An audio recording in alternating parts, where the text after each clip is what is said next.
Selamat malam teman-teman, bertemu lagi di channel Taksol Horor. Untuk malam hari ini saya mau cerita tentang seorang kusir dokar ya. Jadi kalau di tempat saya itu dokar itu dengan rodanya dua gitu ya, dengan roda kanan kiri gitu, dan penumpangnya akan lewat depan itu biasanya satu di samping Pak Kusir, dan lewat belakang itu yang lainnya akan lewat belakang. Sebelumnya saya sapa dulu, terima kasih buat teman-teman yang sudah like, komen, subscribe, dan share di channel Taksol Horor ini. Terima kasih, saya nggak bisa nyebutkan satu persatu gitu ya.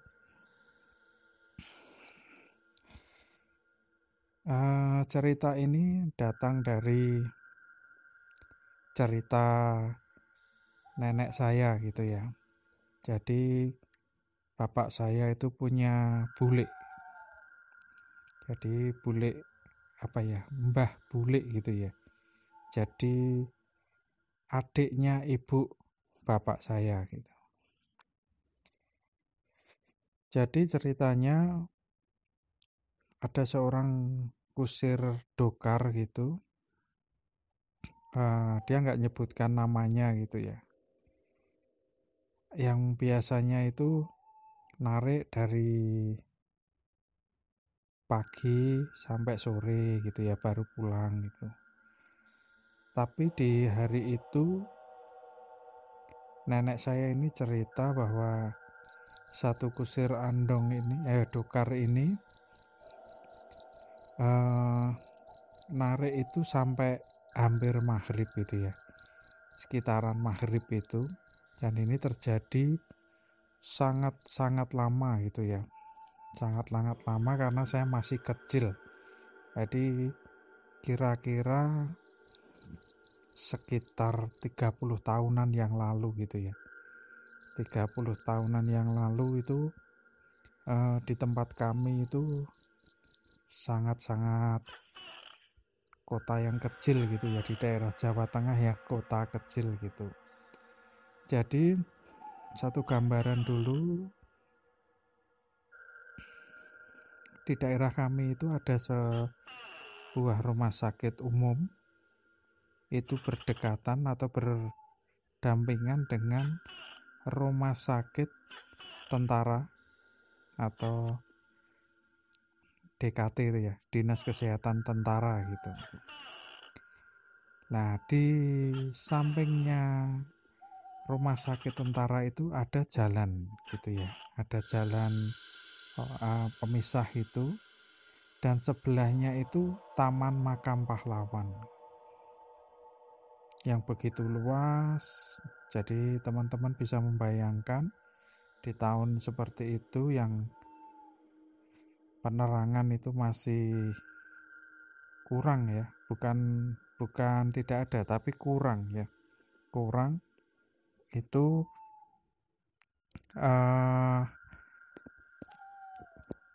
termasuk gelap gitu ya, termasuk sangat gelap gitu.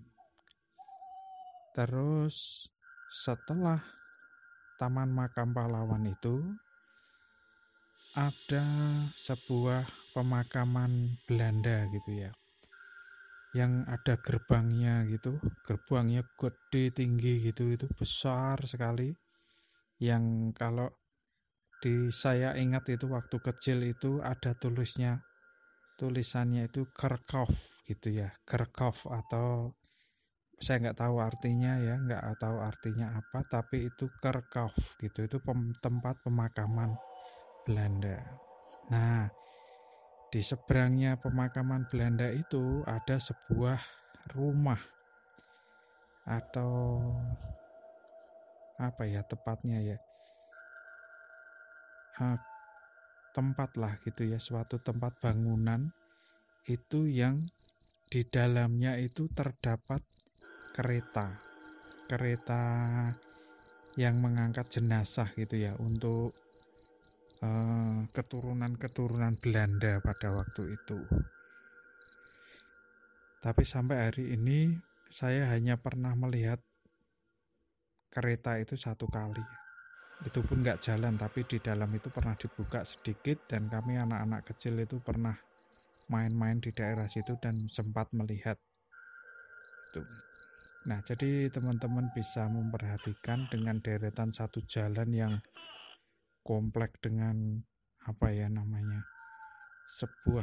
beberapa tempat yang rumah sakit umum, ada rumah sakit tentara, ada Taman Makam Pahlawan, dan sebelahnya lagi dipisahkan dengan jalan lagi ada tempat pemakaman Belanda. Coba teman-teman perhatikan 30 tahun yang lalu akan seperti apa. Nah, ceritanya dimulai dari nenek bulik saya ini. Mbah Lik saya ini menceritakan seorang kusir andong, kusir dokar gitu ya. Kalau nyebut kami dokar di tempat kami. Itu entah kenapa dia itu yang biasanya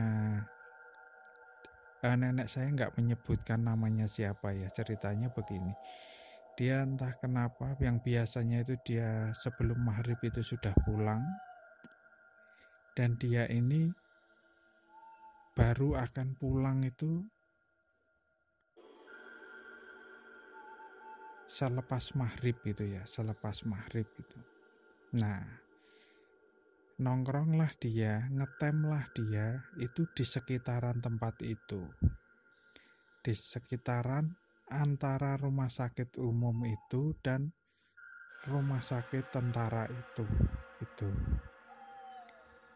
Nah, di situ itu akhirnya ditunggu gitu, belum dapat penumpang gitu ya. Belum dapat penumpang. Sambil merokok gitu ya. Biasa ya, pakai rokok-rokok lama gitu ya. Nah, akhirnya dia ada dapat penumpang gitu ya. Jadi di gelap-gelap itu dengan penerangan lampu yang kotak itu ya di depan andong itu yang nggak jelas-jelas amat itu. Nah, ketika itu ada seorang penumpang. Pak, tolong antar saya ya. Oh iya Pak. Nah, waktu itu penumpangnya itu berpakaian dinas tentara gitu ya. Oh, berarti ini penumpangnya dari rumah sakit itu gitu. Dari rumah sakit situ. Mau kemana Pak? Saya mau pulang Pak. Saya mau pulang ke arah utara ya gitu. Jadi dari selatan itu rumah sakit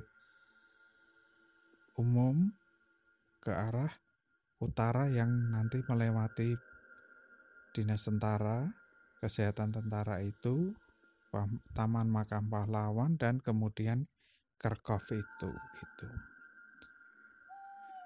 Nah, di sampingnya pemakaman Kerkhof itu juga ada namanya pemakaman gitu lagi. Kalau nggak saya itu Pertiwi Suci atau apa ya namanya itu.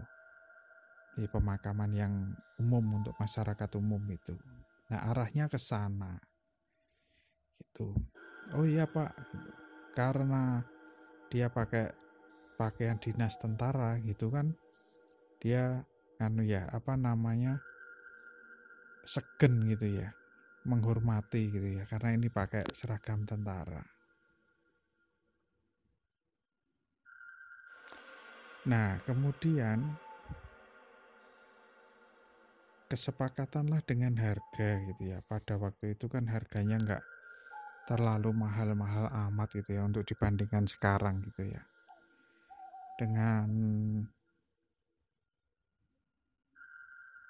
ini sudah ada kesepakatan, jalanlah mereka Dan pada waktu itu jalanannya bukan aspalan yang halus seperti sekarang ini ya. Letak gitu, terus mulailah melewati rumah sakit tentara itu. Itu belum ada hal-hal yang menakutkan gitu ya. Biasa saja gitu. Sambil jalan lagi mulailah di perbatasan jalan antara rumah sakit tentara dan Taman Makam Pahlawan itu. Jalan kledak gitu ya, tuk-tak gitu mungkin ya gitu ya. Tapi kan jalannya nggak cepat gitu ya, tapi jalan pelan-pelan gitu. Seperti biasa gitu. Karena sudah gelap. Nah, begitu melewati Taman Makam Pahlawan, dan di antara Taman Makam Pahlawan itu ada yang namanya Kerkhof itu tadi. Pak, saya berhenti di sini dulu ya, tunggu sebentar, nanti kita lanjutkan perjalanan. Saya mau ke komplek tentara dulu, pemakaman Taman Makam Pahlawan dulu. Nah, kebetulan di tempat makam pahlawan itu depannya kan ada kayak, seingat saya itu ada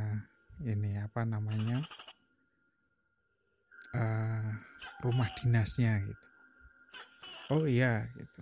Jadi ini nenek saya yang cerita ya, tapi saya juga mengerti daerah tempat itu. Nah, menurut cerita nenek saya itu, tentara itu tadi menitipkan sebuah senjata gitu ya, senapan gitu. Senapan. Pak, tolong pegangkan senapan saya ya. Jangan sampai dilepas, dipegang aja terus. Karena ini senjata tidak boleh hilang gitu. Tolong dijagain. Saya tunggu sebentar gitu ya. Mungkin 10 sampai 15 menit gitu ya. Oh iya Pak gitu. Tunggu sebentar aja lah pokoknya begitu. Nah, Bapak ini, tentara ini masuk ke rumah dinas itu tadi.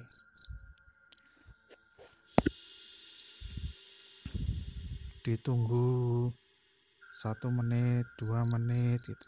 Nggak ada keterangan dari Bapak itu untuk datang gitu ya, kembali lagi ke dokarnya itu. 15 menit kemudian nggak datang lagi gitu. Nah, Bapak ini belum mengalami keanehan. Nah, kok bertanya-tanya gitu ya, Pak kusirnya ini bertanya-tanya, kok nggak datang-datang, tengok kanan kiri. Tapi kalau orang-orang lama itu kan nggak penakut gitu ya, apalagi orang-orang tua zaman dulu itu kan mentalnya kuat-kuat. Ditunggu 20 menit nggak datang, orangnya nggak kembali gitu. Nah, mulailah Pak Kusir ini menggerutu gitu ya, ini orang gimana sih, kok nggak datang-datang, nggak balik-balik lagi ke dokar, kan kelamaan saya nunggu gitu ya ceritanya gitu. Nah, tiba-tiba tentara itu tadi, bapak tentara itu datang lagi gitu. Datang lagi, terus jawil gitu ya, jawil ke Pak Kusirnya itu tadi. Pak, oh iya. Sambil jalan gitu, nah Bapak Kusir ini masih memegangi senjatanya itu tadi, senjatanya itu tadi. Nah, Pak tentaranya ini bilang, Pak, terima kasih ya sudah menjagai kaki saya. Wah, bapak itu kaget itu ya, setengah mati gitu. Dia antara percaya nggak percaya gitu. Apa yang dipegangi dia dari tadi itu, yang menurut penglihatannya itu adalah sebuah senjata laras panjang gitu ya, senapan, tiba-tiba berubah menjadi potongan kaki yang ada lumuran darahnya gitu. Dari ini ya, apa namanya, lutut itu ya, dari lutut itu sampai ke kaki, telapak kaki, dan di lututnya itu, yang pangkal lututnya itu berdarah-darah gitu. Iya, Pak Kusir Andongnya ini teriak-teriak, tolong, tolong, tolong gitu, sambil masih megangi kaki itu, seakan-akan kaki itu nggak bisa lepas dari tangannya. Nah, dia ingat sama pesannya Pak tentara itu, tolong dipegangi terus, jangan sampai lepas. Jadi itu kaki itu nggak bisa lepas. Dia teriak-teriak, tolong, tolong gitu. Dilempar nggak bisa, dilepaskan dari tangannya itu nggak bisa. Wah, ketakutanlah dia gitu, sampai kudanya itu ya, jaran itu ya, kuda itu apa namanya, ngeringkik itu ya, tahu ya, kuda itu kan peka ya dengan hal-hal begituan gitu ya. Dilempar nggak bisa, wandongnya supir andongnya ini, kusirnya andong ini panik. Dilempar nggak bisa, dilepaskan nggak bisa, dia teriak gitu. Wah, ini Pak tentaranya ini hanya bilang, titip ya Pak, tolong dirawat gitu. Wah, akhirnya Pak Kusir Andong ini, Dokar ini pingsan gitu ya, pingsan. Jadi kudanya ini jalan sendiri dalam kondisi Pak Kusirnya ini pingsan. Sampailah dia jalan sendirian, kudanya ini dan dokarnya ini jalan sendiri gitu. Nah, ditemukanlah sama penduduk di daerah situ gitu ya. Jadi saya nggak tahu persisnya bagaimana, penduduk itu bagaimana gitu. Akhirnya ditemukan oleh penduduk gitu. Kok kuda jalan tapi kok kusirnya kayak tidur gitu, bahaya kalau nabrak orang atau ini ya, kecemplung gitu atau gimana gitu. Akhirnya kuda itu diberhentikan. Pak Kusir Andongnya ini ternyata ditemukan dalam keadaan pingsan. Terus dibangunin sama penduduk itu. Akhirnya beberapa waktu itu dia bangun. Nopo Pak, nopo kok iso turu ngusiri Andong kok karo turu. Saya nggak tidur. Nopo Pak, kok jalanin kuda kok sambil tidur? Aku ora turu. Saya nggak tidur, saya pingsan, saya takut, saya nemui kejadian seperti ini. Nah, gemparlah di waktu itu cerita itu sampai ke beberapa warga di situ dan sesama kusir Andong. Jadi sejak kejadian itu, kusir-kusir Andong ini sudah tidak banyak yang beroperasi atau ngetem sampai malam. Mereka pada ketakutan. Nah, kenapa nenek bule saya ini, mbah lek saya ini bisa tahu cerita itu karena ada namanya Mbah Min. Itu juga masih saudara dengan mbah lek saya ini, juga seorang kusir Andong gitu, kusir Dokar. Jadi ceritanya ini berkembang ke sesama kusir andong, kusir dokar. Sejak hal yang menakutkan itu tersiar, akhirnya sepilah dari situ kusir-kusir andong tidak pada berani ngetem di daerah situ. Nah, itu teman-teman cerita dari Mbah Lek saya yang diceritakan kepada saya, cucunya gitu ya. Kisah seorang kusir dokar itu tadi. Terima kasih sekali lagi buat teman-teman yang sudah mendengarkan.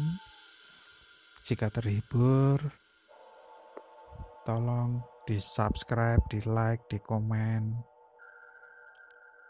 di-lonceng gitu ya, dipencet tombol loncengnya supaya jika ada cerita-cerita yang baru, teman-teman akan mendapatkan notifikasinya terlebih dahulu. Sekian cerita yang saya sampaikan. Wassalam.